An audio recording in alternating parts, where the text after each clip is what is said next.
Cateriano, pero ¿cuán profunda es la crisis política que está viviendo el país en este momento? E insisto, en medio de una crisis económica ya y de una crisis de salubridad sin precedentes que no hemos llegado a solucionar. Estamos lejos de solucionar la crisis de salud pública, estamos lejos de solucionar la crisis económica. Nos vemos inmersos ahora en una crisis política. De eso vamos a hablar con nuestro siguiente invitado, Fernando Tuesta, analista político, es presidente de la Comisión de Reforma Política. Señor Tuesta, muy buenas noches. ¿Qué tal? Muy buenas noches. Señor Tuesta, ¿cuán profunda es la crisis política que podemos enfrentar en las próximas semanas, en los próximos meses? ¿Qué escenarios se abren a partir de esta denegatoria de confianza? Es una crisis política de alcance mayor. Para empezar, ningún gabinete le fue negada el voto de confianza al inicio de su gestión. Es lo que se llamaría una suerte de voto de investidura en los parlamentarismos. No existe registro, quizá en el primer Belaún de los 60. Estamos viendo entonces una medida no solamente excepcional, sino que en general tiene efectos mayores. Porque no se está evaluando un gabinete por su desempeño, sino antes de él. Entonces, lo que está ocurriendo ahora es crear mayores problemas de los que supuestamente se trata de arreglar. Porque a uno no le puede gustar algún ministro, algunas partes de los mensajes, pero la política es toma de decisiones. En el debe y el haber, muchas agrupaciones o congresistas de agrupaciones optaron por denegar, teniendo en cuenta, uno, que se tiene que armar un nuevo gabinete.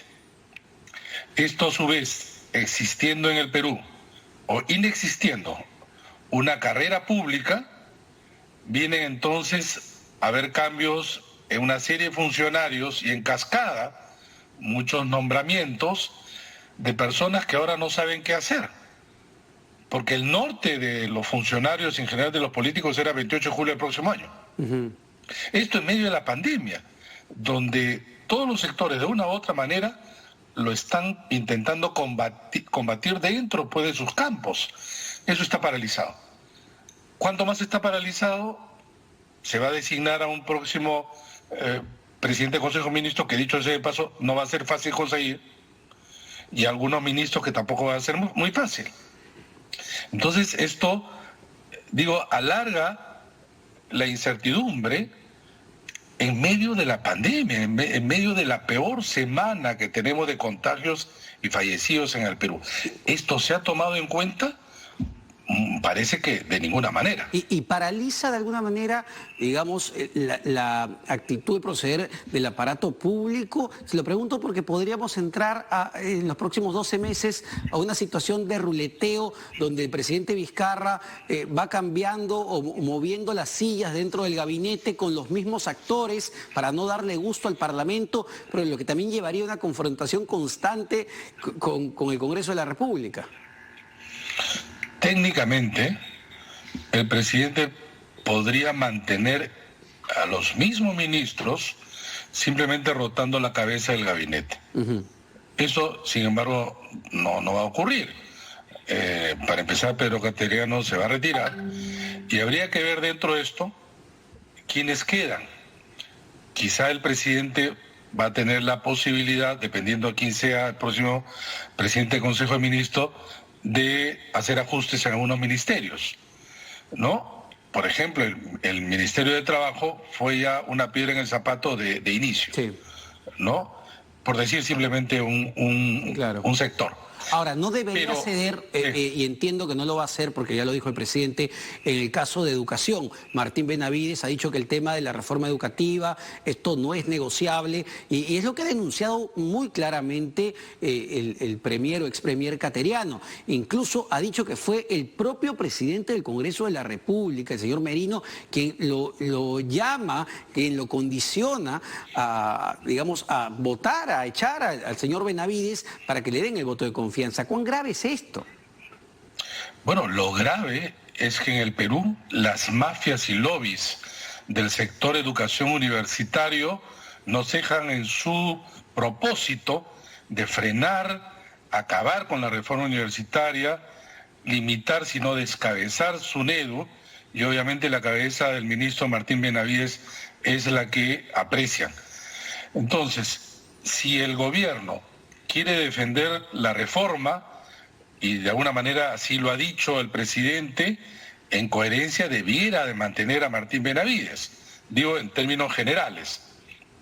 Pero también es cierto que por nuestro diseño institucional, el último año de gobierno, los gobiernos, más aún, si es un gobierno de minoría, en este caso sin bancada, sin partido, están presos del Congreso, porque el Congreso no puede ser disuelto.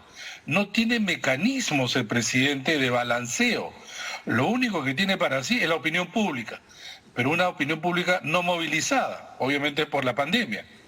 Y entonces va a tener que hilar fino.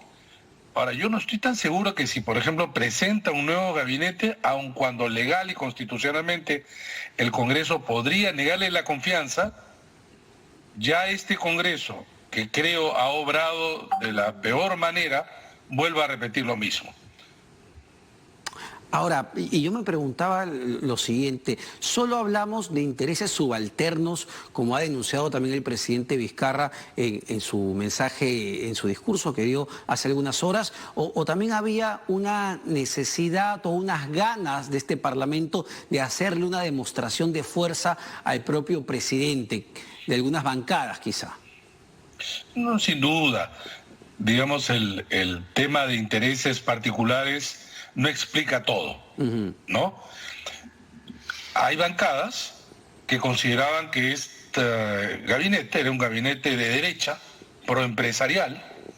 Había otras bancadas y corrientes de opinión que consideraban que no era tan proempresarial como se necesitaba. Y algo así como que Pedro Cateriano no dejaba contento a nadie y más aún todavía su discurso. Pero acá hay un tema que creo que no debe escapar del análisis. No estamos en cualquier momento.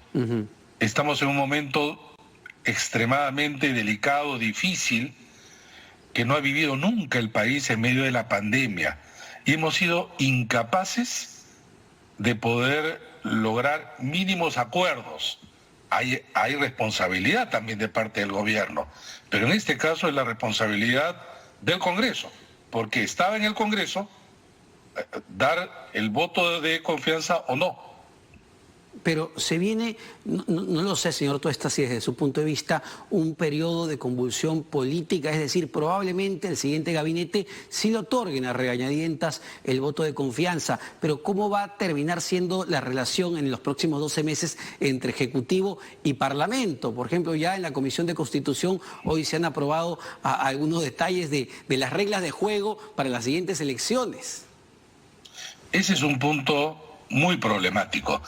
Porque esto, lo que estamos hablando, si bien es cierto se va a resolver en algún momento esta crisis del gabinete, ya estamos a puertas de la campaña. En todo caso se están jugando las reglas a su vez de juego. Y la Comisión de Constitución, y esta noticia que me parece muy bien que se tome en cuenta, en medio del debate, acaba de aprobar, aunque no lo tiene que ratificar el Pleno del Congreso, esta medida que pareciera plural, pero que no lo es que el partido escoja qué modalidad tiene de la elección de sus candidatos para el 2021. Vale decir, o un militante un voto, que aseguro que la mayoría no lo va a hacer, y por delegados. Esta segunda, que siempre han utilizado los partidos, es el método cuestionado por los mismos miembros de los partidos, pero que además ha motivado el descrédito de ese tipo de elecciones, lo antidemocrático que se han realizado. Me gustaría detenerme termino con esta idea. Sí, por favor. Sí, la idea es la siguiente. Las elecciones primarias fueron suspendidas hasta el próximo año, 2022, bajo el argumento de que el contacto, obviamente, crea el riesgo de la expansión de la pandemia. Ajá.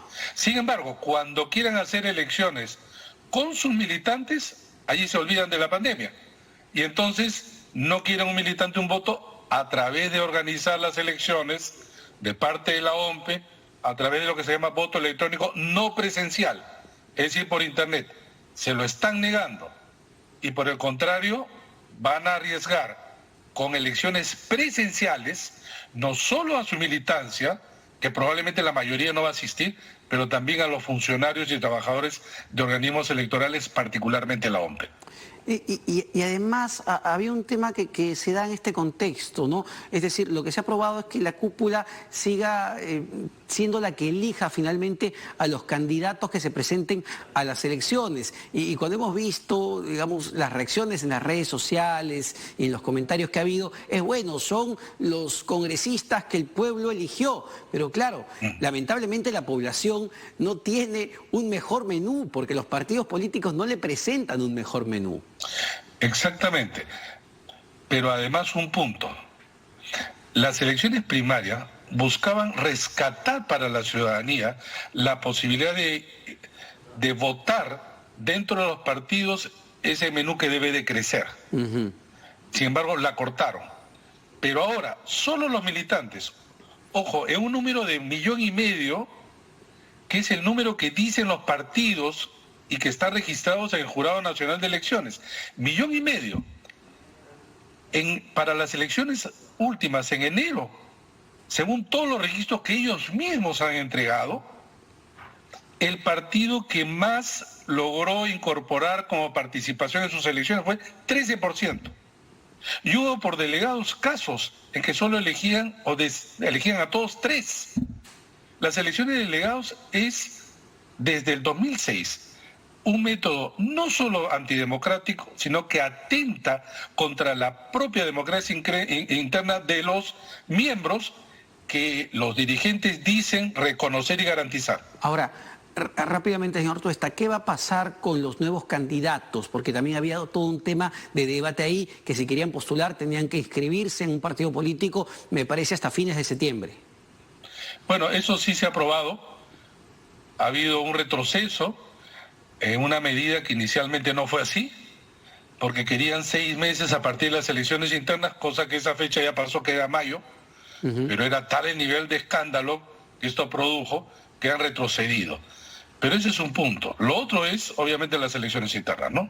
Claro. Y para terminar, digamos, después de lo que hemos visto el día de hoy y lo que va a venir en las próximas semanas, en los próximos meses, ¿usted cree que la ciudadanía castiga a estos partidos en las siguientes elecciones o hay un periodo que puede permitir el olvido?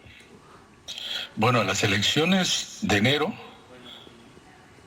fueron un espacio de castigo para los que la gente consideraba responsable del Parlamento anterior. Fuerza Popular fue el más castigado. En esto también se está jugando mucho Acción Popular, por primera vez el partido mayoritario, como Somos Perú y Alianza para el Progreso, sobre todo Acción Popular y Alianza para el Progreso.